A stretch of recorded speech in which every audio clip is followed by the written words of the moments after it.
Hi friends, welcome to taste of recipes. இன்றைக்கி taste of ரெசிபீஸில் நம்ம பார்க்க போகிற ரெசிபி சேனைக்கிழங்கு வறுவல். அப்படியே மீன் வறுவல் மாதிரி அட்டகாசமாக நம்ம செய்ய போகிறோம். அதுவும் நல்லா மொறுன்னு ஆயில் கம்மியாக செய்ய போகிறோம். இப்போ வாங்க இந்த ரெசிபி எப்படி பண்ணுறதுங்கிறத பார்க்கலாம். அதுக்கு முன்னாடி நீங்கள் நம்ம சேனலை இன்னும் சப்ஸ்கிரைப் பண்ணலைன்னா மறக்காமல் டேஸ்ட் ஆஃப் ரெசிபீஸ் சேனலை சப்ஸ்கிரைப் பண்ணுங்கள். அப்படியே பக்கத்தில் இருக்கிற பெல் ஐக்கானை கிளிக் பண்ணி அதில் ஆளுங்கிற ஆப்ஷனை செலக்ட் பண்ணுங்கள். அப்போ தான் நான் போஸ்ட் பண்ணக்கூடிய எல்லா வீடியோஸ்க்கும் உங்களுக்கு உடனுக்குடனே நோட்டிஃபிகேஷன்ஸ் வரும். இப்போ வாங்க இந்த யாம் ஃப்ரைக்கு என்னென்ன இன்க்ரீடியன்ட்ஸ் தேவைங்கிறத பார்க்கலாம். சேனைக்கிழங்கு 1/2 கிலோ, தனி மிளகாய் தூள் 2 டீஸ்பூன், மஞ்சள் தூள் 1/2 டீஸ்பூன், உப்பு தேவையான அளவு, எண்ணெய் 3 டேபிள் ஸ்பூன், அரிசி மாவு 2 டேபிள் ஸ்பூன், சோம்பு தூள் 1 டீஸ்பூன், குழம்பு மிளகாய் தூள் 3 டீஸ்பூன், கடலை மாவு 1 டேபிள் ஸ்பூன், இஞ்சி பூண்டு விழுது 1 டீஸ்பூன், புளி தண்ணீர் 3 டேபிள் ஸ்பூன். முதல்ல இந்த சேனைக்கிழங்கை ஒரு 5-6 முறை நல்லா வாஷ் பண்ணிவிட்டு இந்த மொத்தத்துக்கு நறுக்கி எடுத்துக்கோங்க. அப்போ தான் இந்த மெத்தடில் பண்ணுறதுக்கு ரொம்ப நல்லாயிருக்கும். ரொம்ப மெல்லிஸாக நறுக்கிட்டிங்கனாக்கா உங்களுக்கு அது நம்ம வேக வைக்கிறப்பயே அது உடஞ்சிரும். அதே மாதிரி நான் இந்த சேனைக்கிழங்குல 2 பக்கங்களையுமே ஃபோர்க்கை வச்சு நல்லா ஹோல்ஸ் போட்டு எடுத்திருக்கேன்.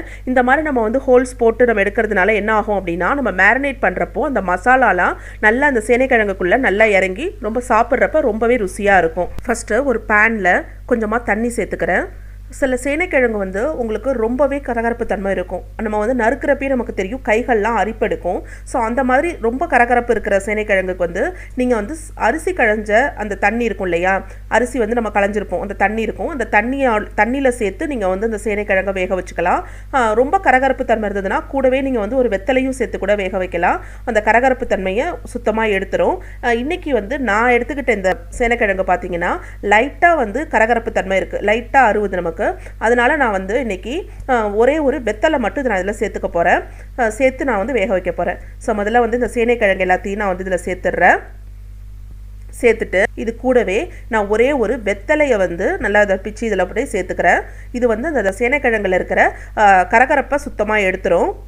அப்புறம் நம்ம எடுத்து வச்சிருக்கிற 1/2 டீஸ்பூன் மஞ்சள் தூளில் ஒரு 1/4 டீஸ்பூன் மஞ்சள் தூள் சேர்த்துக்கிறேன். கூடவே ஒரு 1/2 டீஸ்பூன் உப்பும் சேர்த்துக்கிறேன். இது எல்லாம் நமக்கு நல்லா வேகணும். இந்த சேனைக்கிழங்கு நமக்கு ஒரு 80% நல்லாவே குக் ஆகிருக்கணும். இது நல்லா வேகட்டும். ஸோ இது குக் ஆகிற வரைக்கும் வெயிட் பண்ணலாம். இப்போது இது நல்லா நமக்கு வெந்துருச்சு. நம்ம சொன்ன மாதிரி 80% நல்லாவே குக் ஆகிடுச்சு. இப்போ நம்ம இந்த தண்ணியை நல்லா ஒட்ட வடிச்சிட்டு இதில் இருக்கிற வெத்தலையெல்லாம் எடுத்துட்டு நார்மல் வாட்டரில் நல்லா ஒரு 2-3 டைம்ஸ் நல்லா வாஷ் பண்ணி தண்ணியை ஒட்ட வடித்து வேற ஒரு பவுலுக்கு மாற்றி எடுத்துக்கோங்க. ஒரு பிளேட்டில் நம்ம எடுத்து வச்சிருக்கிற கடலை மாவு, அரிசி மாவு இந்த 2த்தையும் ஒன்றா மிக்ஸ் பண்ணிக்கிறேன்.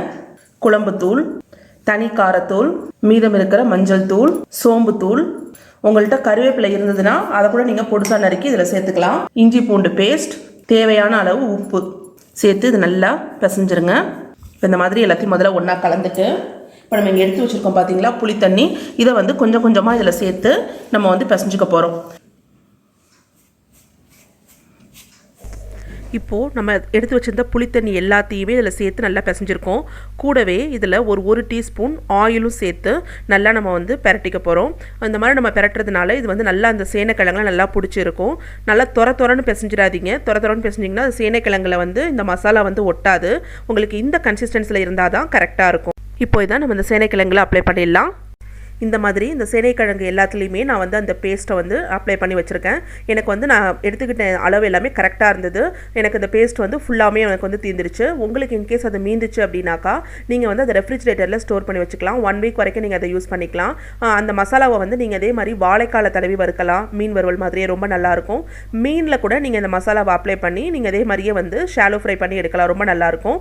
இப்போ இது நமக்கு நல்லா ஒரு 20 மினிட்ஸ்லேருந்து 30 மினிட்ஸ் வரைக்கும் நல்லா இது ஊறணும். அப்போ தான் நல்லா அந்த உப்பு புளிக்காரெல்லாம் நல்லா உள்ளே இறங்கி சாப்பிட்றப்ப டேஸ்ட்டாக இருக்கும். இப்போ இது அப்படியே இருக்கட்டும். 20 மினிட்ஸ் கழித்து நம்ம இதை ஃப்ரை பண்ணி எடுக்கலாம். நம்ம இந்த சேனைக்கிழங்கை ஊற வச்சு ஒரு 20 மினிட்ஸ் கிட்ட ஆயிடுச்சு. இப்போ இதை நான் வறுத்து எடுத்துக்கலாம். பேனில் கொஞ்சமாக ஆயில் அப்ளை பண்ணிக்கோங்க. நல்லா ஆயில் சூடானதும் ஃப்ளேமை மீடியமாக வச்சுக்கோங்க. இந்த சேனைக்கிழங்கு இதில் சேர்த்து நல்லா இதை ஃப்ரை பண்ணி எடுத்துக்கோங்க. நல்லா 2 பக்கமும் நல்லா முருகலாக வர அளவுக்கு இதை ஃப்ரை பண்ணி எடுத்துக்கோங்க. தேவைப்பட்டால் லைட்டாக மேலே ஆயில் அப்ளை பண்ணிக்கோங்க. இப்போது ஒரு பக்கம் நல்லா வெந்துருச்சு. நம்ம இதை பரட்டி போட்டுக்கலாம். நம்ம இதில் கடலை மாவு சேர்த்ததுனால உங்களுக்கு இந்த மசாலா பேனில் ஒட்டாமல் வருது உங்களுக்கு. இப்போது 2 பக்கமும் நல்லா முருகலாயிடுச்சு. இப்போ நம்ம இதை எடுத்துடலாம். இதே மாதிரியே மற்ற எல்லாத்தையுமே பொரிச்சு எடுத்துக்கோங்க. அவ்வளோதாங்க, நம்மளுடைய சேனைக்கிழங்கு வறுவல் சூப்பராக தயாராகிடுச்சு. இது வந்து ரொம்பவே கிறிஸ்பாக இருக்கும், ரொம்ப டேஸ்ட்டாகவும் இருக்கும். சாம்பார் சாதம், ரசம் சாதம் கூடலாம் வச்சு சாப்பிட்றதுக்கு ரொம்ப நல்லாயிருக்கும். இந்த ரெசிபியை நீங்களும் உங்கள் வீட்டில் ட்ரை பண்ணி பாருங்கள். ட்ரை பண்ணி பார்த்துட்டு எப்படி இருந்ததுங்கிற உங்களுடைய ஃபீட்பேக்கை எனக்கு கமெண்ட்ஸில் சொல்லுங்கள். என்னுடைய ரெசிபீஸ்லாம் உங்களுக்கு பிடிச்சிருந்ததுன்னா என்னுடைய வீடியோஸை லைக் பண்ணுங்கள், ஷேர் பண்ணுங்கள். மறக்காமல் டேஸ்ட் ஆஃப் ரெசிபீஸ் சேனலை சப்ஸ்கிரைப் பண்ணுங்கள். தேங்க்யூ.